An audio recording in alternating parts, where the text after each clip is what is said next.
Yeah, I think it's a bunch of those things. So first of all, you have to acknowledge that these stocks have run up. Number two, when you look at the analyst forecasts for the retailers that are about to report, they're already full expectations. Most retailers are expected to have numbers at or well above the pre-pandemic level. So it's not as if we're having a fall off in expectations here. And then when you look at the macro environment, you pointed to the University of Michigan consumer expectations number, Correct. Big drop. Maybe that's due to COVID.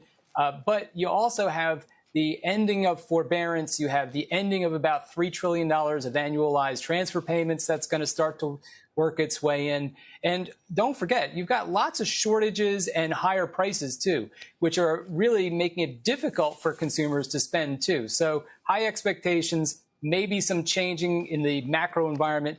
Time to be a little bit careful here. Look for quality. And that leads me to my next question. You are finding that quality in what I would call the bulwark stocks of retail, Target, namely, and Walmart's.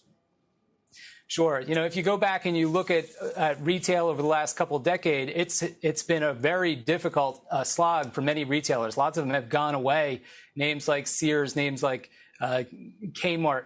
Lots of companies have struggled in this new environment. And that was before the pandemic. So now that we've come through the pandemic and we're hopefully on the other side, we really need to focus on companies that can not only endure a tough economic environment due to the pandemic, but also can confront challenges. So we want the companies with lots of scale, lots of flexibility, very good balance sheets.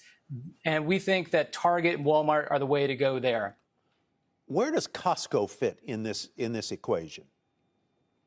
Yeah, Costco would be another really good company. And if you think about all three of those companies together, if you're not buying stuff online, you really want to go to one place to get it all done. And all three of those companies offer that kind of shopping experience for a customer. It's either online purely or online for pickup or a one-stop shop. So in this environment and with huge need for distribution, very important, not just what you see in the store, but the distribution network behind that, because we've got trucking, supply issues. There's a lot of logistics that come in behind this.